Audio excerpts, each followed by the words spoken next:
سورہ بقرہ کی آیت نمبر 210 ہے۔ اللہ تعالیٰ فرماتے ہیں یہ کفار ایمان لانے کے لیے اس کے سوا کس بات کا انتظار کر رہے ہیں کہ اللہ تعالیٰ خود بادل کے سائبانوں میں ان کے سامنے موجود ہوں اور فرشتے بھی ان کے ساتھ ہوں اور سارا معاملہ ابھی چکا دیا جائے، حالانکہ آخر کار سارے معاملات اللہ ہی کی طرف تو لوٹ کر رہیں گے۔ اس آیت مبارکہ کے ضمن میں پہلی بات کہ ہم نے پچھلی آیت مبارکہ میں دیکھا اللہ تعالیٰ ایمان والوں سے بات کر رہے تھے، حاضر کے سیغوں کے ساتھ بات ہو رہی تھی، ادخلوا کی بات ہو رہی تھی، لکم عدو مبین کی بات ہو رہی تھی، زللتم کی بات ہو رہی تھی، جاءتکم کی بات ہو رہی تھی۔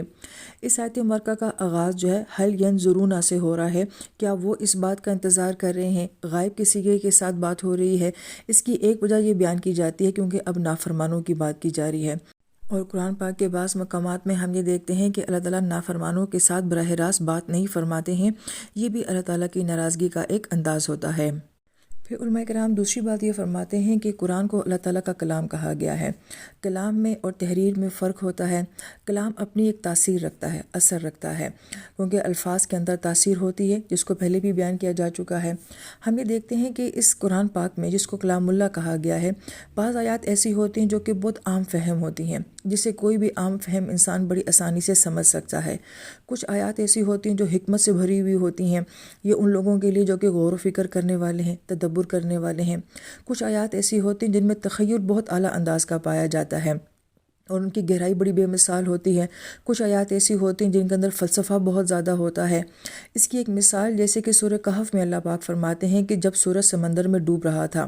سائنٹیفکلی تو یہ بات صحیح نہیں ہے، سورج سمندر میں نہیں ڈوبتا، مگر اس کے اندر ایک تخیل ہے، ایک خوبصورتی ہے، تو گویا کہ اس انداز میں بھی اللہ تعالیٰ قرآن پاک میں بات کرتے ہیں۔ اس کی وجہ کیا ہے کہ اللہ پاک کیوں مختلف انداز میں بات کرتے ہیں؟ اس لیے کہ لوگ بھی تو مختلف طرح کے ہوتے ہیں، ان کے مزاج بھی مختلف طرح کے ہوتے ہیں، تو گویا کہ ہر طرح کے انسان کے مزاج کے مطابق ہمیں قرآن پاک میں آیات مل جاتی ہیں۔ پھر جو لوگ قرآن پاک کی آیات میں بہت غور و فکر اور تدبر کرنے والے ہوتے ہیں، وہ بہت ہی گہرے اور خوبصورت نکات بیان کرتے ہیں جو کہ عام انسان کے ذہن میں نہیں بھی آتے ہیں۔ ضمن یہاں پہ ایک مثال بیان کی جاتی ہے کہ اللہ تعالیٰ نے ہمیں 5 نمازیں دی ہیں۔ 3 نمازوں کے بارے میں حکم یہ ہے کہ ان میں سکوت کرنا ہوتا ہے، اونچی آواز میں قرات نہیں کرنی ہوتی، اور وہ 3 نمازیں فجر، مغرب اور عشاء کی ہیں جو کہ اندھیرے میں پڑھی جاتی ہیں، تو گویا کہ باہر کی ساری دنیا میں اندھیرا ہو جاتا ہے، اور قرآن کو ایک نور کہا گیا ہے، روشنی کہا گیا ہے، تو گویا کہ باہر کے اندھیرے کو اندر کے نور سے جو ہے وہ ریپلیس کیا گیا ہے،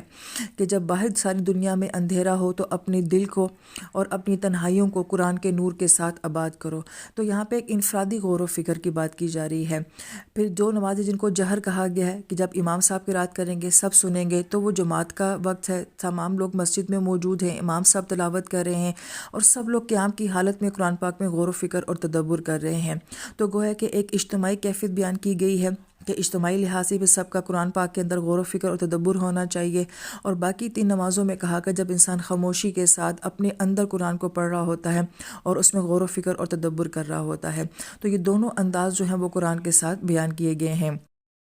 اب یہ انہی لوگوں کو نکات سمجھ آتے ہیں جو کہ قرآن پاک میں بہت غور و فکر اور تدبر کرتے ہیں۔ اب اس آیت مبارکہ کے ضمن میں علماء کرام جو نکتہ بیان کرتے ہیں کہ اللہ تعالیٰ ہم سے ایمان کا تقاضا کرتے ہیں، جبکہ انسان اللہ تعالیٰ سے بعض اوقات مشاہدے کا تقاضا کرتا ہے۔ یہاں پہ بات تو بنی اسرائیل کی جا رہی ہے، لیکن اس امت کو بھی ساتھ ساتھ جو ہے وہ سمجھایا جا رہا ہے۔ اللہ پاک فرماتے ہیں کہ بن دیکھے ایمان لے کر آؤ، لیکن وہ لوگ یہ تقاضا کرتے تھے کہ ہم نے اللہ تعالیٰ کو براہ راست دیکھنا ہے، یا پھر یہ کہ اللہ تعالیٰ کی آواز کو ہم نے براہ راست سننا ہے، ہم نے فرشتوں کو براہ راست دیکھنا ہے۔ کبھی وہ یہ کہتے تھے کہ قرآن کی اوراق اڑتے اڑتے ہمارے ہاتھوں میں آ جایا کریں اور اس کے اوپر کوئی ایسی تحریر لکھی ہو جس سے ہمیں یہ پتہ چل جائے کہ واقعی یہ کتاب اللہ تعالیٰ کی طرف سے ہے۔ تو گویا کہ اللہ تعالیٰ ایمان چاہتے ہیں اور انسان مشاہدہ چاہتا ہے، اور انسان کے ایمان کی دراصل میں اللہ تعالیٰ کے نزدیک قیمت ہے کہ جو لوگ بن دیکھے جو ہے مانتے ہیں، انہی کا ایمان جو ہے وہ معتبر ہے۔ اس بات کو یوں بھی بیان کیا جاتا ہے کہ انسان کی توبہ اس وقت تک قبول ہوتی ہے جب تک کہ وہ موت کے آثار یعنی کہ فرشتوں کو نہیں دیکھ لیتا، کیونکہ اس وقت تک وہ غیب کی دنیا میں ہوتا ہے۔ جب اس کو فرشتے نظر آنے شروع ہو جاتے ہیں تو پھر غیب کے پردے ہٹ جاتے ہیں، اس کی اگلی جہان میں آنکھیں کھل جاتی ہیں۔ اب اگر وہ توبہ کرتا ہے تو پھر اب تو گویا کہ مشاہدہ ہو گیا، اب ایمان تو رہا نہیں، اس لیے اب توبہ قبول نہیں ہوگی۔ لہٰذا یہی اس آیت مبارکہ کا مضمون ہے کہ وہ لوگ بار بار مشاہدے کا تقاضا کرتے تھے، اللہ پاک ان سے ایمان کا تقاضا کرتے تھے۔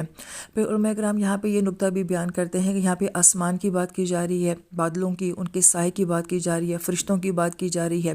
تو آسمان کے ساتھ جڑی یہ تمام چیزیں جو ہیں ان کے اندر ایک برکت کا تصور ہے اور ایک رحمت کا تصور ہمیں ملتا ہے کہ آسمان کے ساتھ اللہ تعالیٰ کی ذات کا تصور ہے۔ کتاب آسمان سے نازل ہوتی ہے، رزق آسمان سے نازل ہوتا ہے، بارش آسمان سے نازل ہوتی ہے، فرشتے رحمت لے کے اللہ پاک کی طرف سے آتے ہیں۔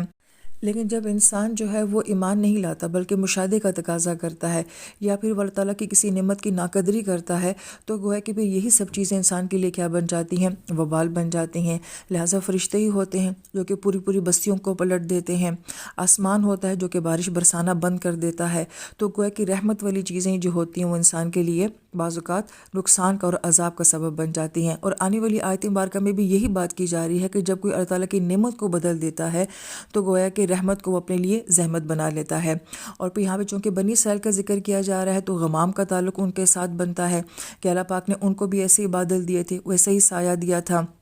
تو ان لوگوں نے جب ناقدری کی تو پھر کیا ہوا کہ وہ قوم جو ہے وہ وہاں پہ بھٹکتی رہی اور وہ زوال کا شکار ہو گئی۔ تو گویا کہ ان کے لیے بھی ایک نعمت کی ناقدری ان کے زوال کا سبب بن گئی۔